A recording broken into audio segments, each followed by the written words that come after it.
এই hair problem কার না আছে? চুলে হাত দিলেই এক গোছা চুল উঠে হাতে চলে আসবে। এর পেয়ে গেলাম একটা দারুণ সলিউশন। আমাদের লাগবে এক টুকরো আদা, আর লাগবে কিছুটা নারকেল তেল।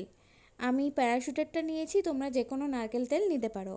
আর লাগবে এক টুকরো পাতি লেবুর। এই সমস্ত উপাদানগুলোকে এবার আমাদেরকে ফোটাতে হবে। তো তার জন্য জল নিতে হবে। জল একটু বেশি করেই নেব, কারণ এটা টকবক করে যেহেতু ফুটবে কমে যাবে। তোমাদের আন্দাজ অনুযায়ী জল নেবে এবং তার মধ্যে সমস্ত উপাদান দিয়ে দেবে। আমি এখানে লেবুটা পুরোটাই দিয়ে দিয়েছি, দেখতেই পাচ্ছ।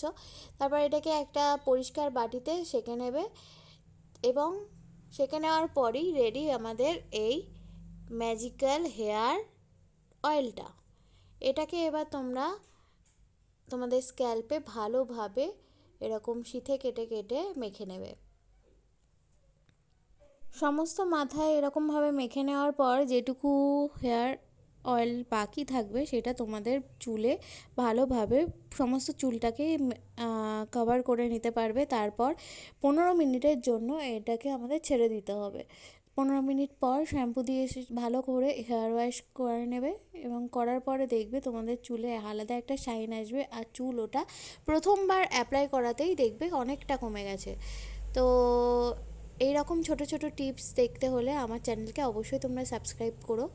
দেখা হচ্ছে পরের ভিডিওতে। টাটা।